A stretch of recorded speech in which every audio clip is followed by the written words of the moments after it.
Oi, oi, oi, oi, oi. Voltei, gente. Quintou e eu estou aqui para mais um vídeo explicativo da semana. Espero que esteja tudo bem com vocês e que vocês gostem também da produção de hoje, tá? Bom, o tema que nós iremos tratar particularmente é um tema que eu gosto muito, tá? Espero que vocês gostem também.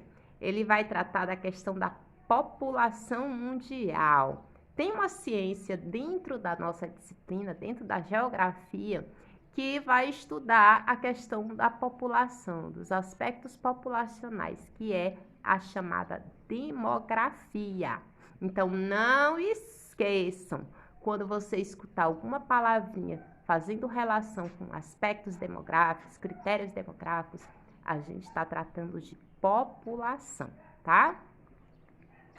Bom, a população mundial, ela atingiu cerca, a marca de 1 bilhão de habitantes em 1800, há um tempinho atrás.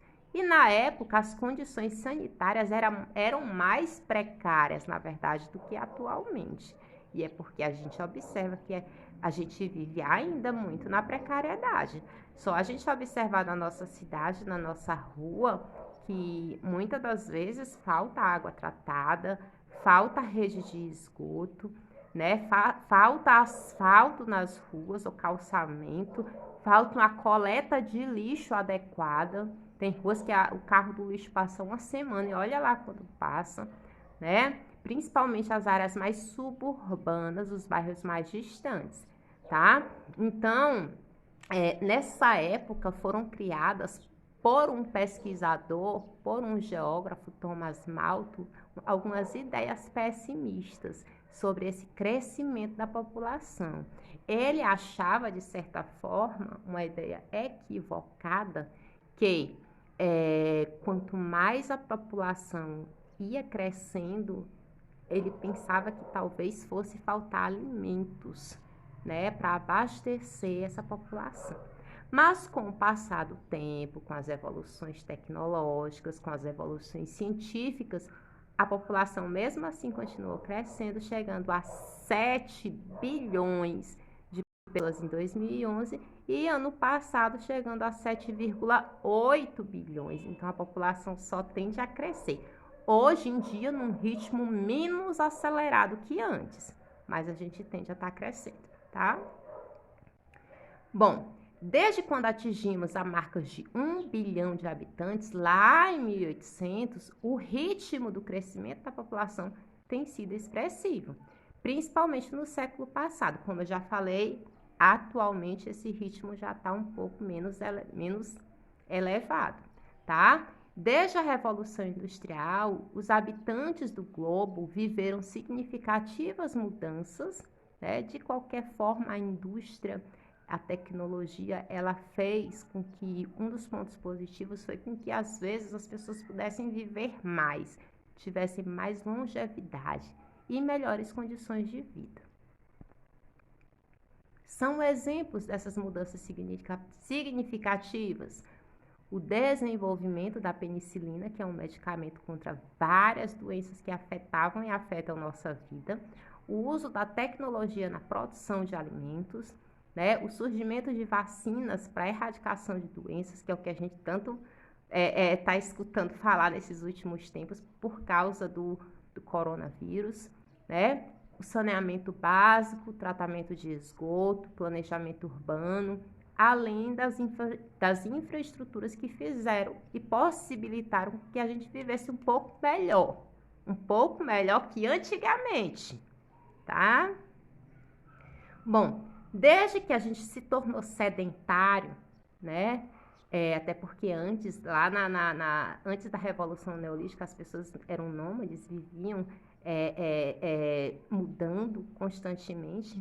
A nossa alimentação e o estilo de vida nos levaram a viver mais, né? Entretanto, com a vida mais confortável, a população ainda continuou a aumentar de forma expressiva, tá certo? Pois em alguns lugares a produção de alimentos não conseguia atender a todos, além da existência de doenças ainda, gente. A cada tempo que passa, a cada período que passa, vão surgindo novas doenças que precisam de novos medicamentos e novas vacinas, tá? A distribuição da população mundial. Como essa população está distribuída no globo, tá? A população, ela está distribuída de forma, na verdade, está errado aí, de forma irregular, tá? Tem áreas que são mais habitadas e tem áreas que são menos habitadas, o que vai interferir uma coisa ou noutra, né? Por exemplo, as áreas de deserto quase não vive ninguém, as áreas de montanhas quase não vive ninguém, as áreas que mais vivem pessoas, as áreas onde tem uma maior quantidade de pessoas são as áreas litorâneas, as áreas que ficam próximas a rios, né? Como a gente sabe.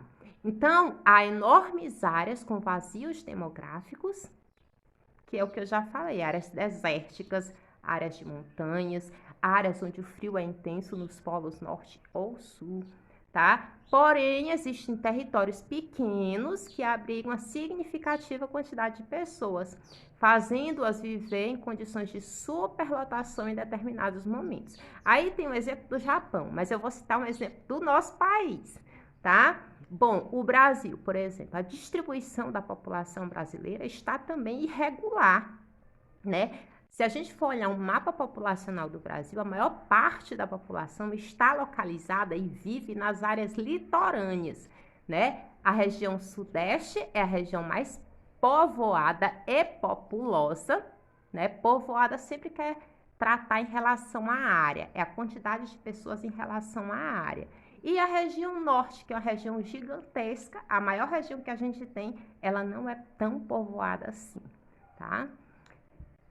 Bora passar?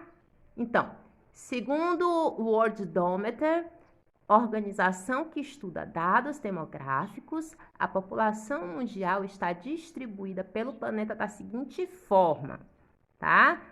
O continente campeão na quantidade de pessoas é a Ásia, tá? A Ásia vem em primeiro lugar, é o maior continente em extensão territorial e o maior continente em população também, né, com 4.641.000